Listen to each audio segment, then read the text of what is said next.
The Amex Platinum card is one of the most polarizing credit cards in all of the credit card community. Some people mention that it's not even worth the metal that it's printed on. And the Aspire card comes with a $450 annual fee, although there are some rumors that that might be bumped up to $550, and none of that has been substantiated, and it's been a rumor for years, so who really knows? So yeah, now being 4 months removed from that video, the Amex Platinum still is the most controversial and even more controversial than it was back then, and all those rumors about the Hilton Aspire card ended up coming true. And with contention and raised annual fees, you're also going to be getting many other changes. Welcome offers have changed, cards look different now, rules have changed, things have been taken away. There's been so many different changes over the last 4 months. So I figured we have to compare these two cards again because these cards are not necessarily the same cards we knew just 4 months ago. And the last thing that changed before we get into the comparison is, well, I changed. Over the last 4 months, I've been able to actually take advantage of and use more of the Platinum card than I ever have in my entire history of having it. And I've actually stayed in more Hilton hotels and I'm more familiar with the Hilton cards since that video. So sit tight and enjoy this one. And let me know, based on you, at the end of this video, which card would better suit your lifestyle and why. So for starters, one of the main points in that original video was annual fees, right? So the Amex Platinum card, of course, it's still the same annual fee until that one changes, right? What are the rumors? 800, 1,000? Who knows?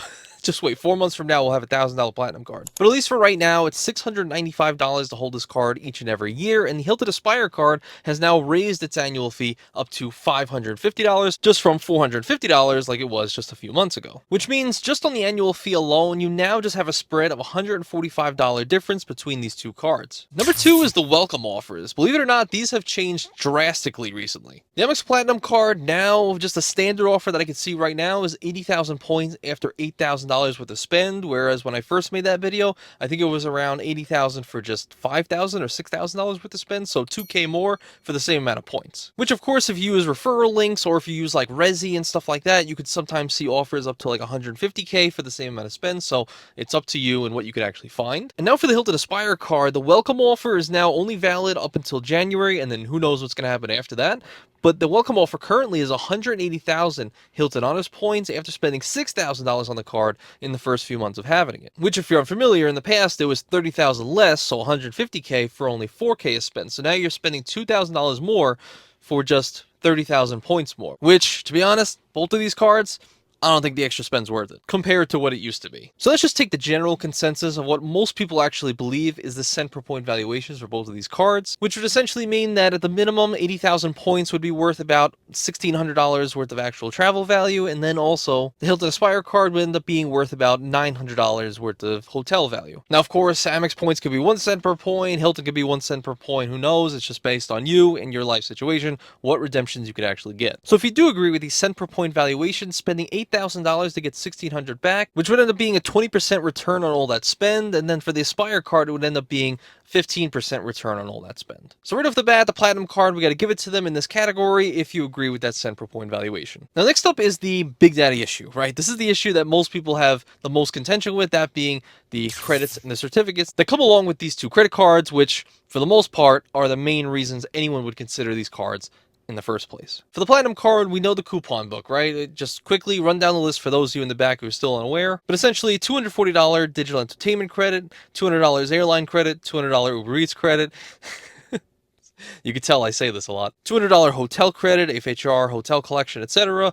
$155 Walmart Plus credit, Sex on Fifth $50 biannual credit, $300 Equinox credit, and then lastly, I think, is $189 Clear credit, but remember that one because that comes into play in just a few minutes. And then for the Aspire card, you're going to be getting a $200 biannual credit, so $400 total for the Hilton Resort credit, a $200 flight credit, a Hilton free night certificate, which is capped up to a standard room, which is the one you guys love the most, right? And then lastly, remember what was going to come into play?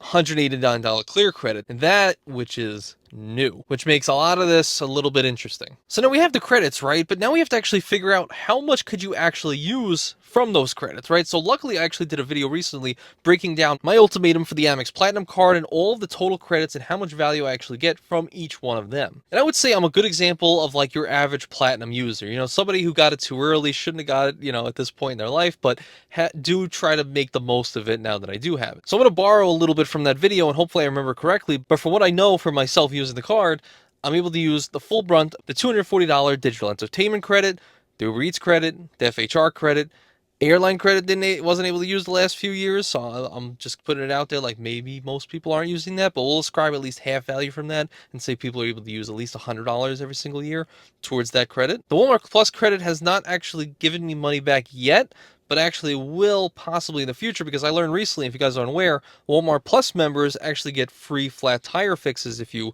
bring your car over there, your Walmart Plus member, and if the nail is outside of the center of the tire. If it's not center mass, it's on the side, they won't be able to do anything with it, but if it's in the center, free flat tire fix, which is, not bad. Hopefully they do it right? Because, well, I got a flat tire in the Tesla recently, so, very small violin. The Saks credit, you guys know I've been able to buy a robe, my dress shirts, and even my favorite shirt in the world by Theory right here.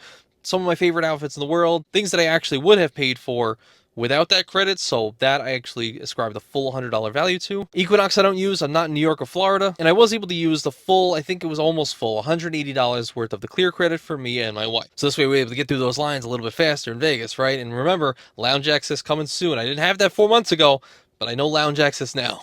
And that will make a point in this video a little bit later. So I would say for your average person like myself, I'm able to actually take advantage of about $1,020 worth of value that I actually got back from having the Amex Platinum card. Okay, cool. Great. Let's talk about the Hilton Aspire card. Now, this is a card I don't have, but I have at least enough experience with Hilton hotels to know how I would actually take advantage of it. So let's talk about how much value I think, again, as almost maybe an above average Hilton person, somebody who really loves Hiltons, and how much value I could possibly get with all those credits, right? So let's go into it. So starting off, the Hilton free night certificate, I already know, I say it every single time, but my baseline is Mills House. That's it. I love the Mills House Hotel. I loved it when I went there. That's my baseline. I'm just going to say it's conservative, $350 just to stay there every single year. So if I use it there every single year, $350 in value for that alone. If the sun comes in now, I'm sorry, I failed you, but please just stick with me even though the footage might be messed up. I'm sorry. I would use the full brunt of the $400 in the Hilton Resort credit every single year. I think that would be fairly easily to do for me, myself, because for the most part, that pretty much just means to me I have to stay at 2 Hilton hotels for the entire year, which is very doable. The $200 flight credit, now that I might just have to put on the same playing field as the Airline Incidental Fee credit. I get it, it's going to be used towards directly through paying like a cash price for a specific flight, but it's just not something I've done recently, so I'm just going to say I'm the average person. I'm not taking advantage of that necessarily. But maybe I decide for once per year to book like a Southwest flight for $100, and maybe I get reimbursed that, I don't know. Let's just say that to be conservative, $100. And then again, that $189 clear credit, let's just say I didn't have a Platinum card, I still need clear, right? So I'm going to be actually getting the $180 like I get on the Platinum card. So if we add that all together, we actually come to a grand total of, believe it or not, I didn't test this beforehand, $1,030, which happens to be $10 more than all the credits that you added up on the Platinum card. Wow. I swear to God, I did not script this beforehand. I'm just doing the math in my head. Wow. Did I do the math right? Is it really $10 more for the Aspire? Really? Is it actually? That seems so crazy. But I guess, again, for those of you, it's like maybe you don't get $350 on the free night certificate. Maybe you're not able to use $400 for the resort credit. Maybe you're not able to use that again. Well, this is my experience. If it's yours as well, then maybe this will serve you. So it's based on your numbers. Run your own numbers at home and use a calculator. It's an interesting thing. So for me personally, just looking at that makes me want to just like cancel the Platinum and just get the Aspire. But then again, don't forget, I had some experiences recently that have flipped my mind. Let's get to the next part of this, which is the one you guys love to talk about, and my new perspective, that being the lounge access. I'm going to try to fix this. I'm taking one for the team here, guys. I'm going to try to really fix this. I do not want this glare. Okay, you got to stick with me now. I went through all this for you guys just so you didn't have sunlight, all right, and blinding you. Stay with me. We're almost through this thing. So lounge access, right? So recently, you guys know I went to Vegas and I was actually able to experience my first not only Delta Sky Lounge, but also, of course, Centurion Lounge, and then actually an Escape Lounge as well, which if you guys are unaware, the Amex Platinum card allows you to get into these 3 lounges and many, many more, including Priority Pass, which remember Priority Pass, because again, that also is going to come into play in just a few minutes. But those lounges and many, many more all come for free when you hold that illustrious Platinum card. Now, what is that worth to you? Well, it depends how much you fly. If you're the average bloke, I don't know, do we say that in America? Your average bloke, where I, haven't flown in years, but, but holding the Platinum card for years, I was, well, as Chad would say, leaving money on the table. But from my own personal experience, in this one trip, I was able to experience 3 Sky Lounges and 1 Centurion Lounge, and again, the Escape Lounge. So if I actually take the entire aggregate of the amount of money that I actually took from those lounges and just food and drinks and wine, I would actually give it a very conservative $150 worth of food value. Because technically, I probably would have ate something somewhere along that way, but I was able to get the food at the lounges, and then just like forego the rest of the night or just wait till dinner or something like that, So I was able to get all the water and the wine and all the food in just while at those lounges, and of course for free. But I guess you're prepaying it because the annual fee, I get it, okay? And of course, you can't necessarily put a price tag on peace. And I will say, those lounges, while being a little crowded, some of them, very, very peaceful. These nice chairs, and you sit in there, it's good ambiance, everybody's in a suit, and everybody looks official, and I look like a schlep. It's a good experience, and from what I hear, a lot of people actually get a lot of value from networking at these, these lounges and whatnot. Let me know down in the comments below. Have you guys ever networked at a Centurion Lounge, etc.? Because that would be pretty interesting for me. But aside from that, I will just give that a very conservative $150 plus peace of mind to that total value, which would now bring our total Platinum value to $1,170 for keeping the card open. And this, unfortunately, is where the comparison kind of stops for these two cards as far as lounge access is concerned, because if you guys aren't aware, the Hilton Aspire card used to have Priority Pass Lounge, which actually was a pretty good Priority Pass access in and itself, just the amount of guests you were able to bring, etc., etc.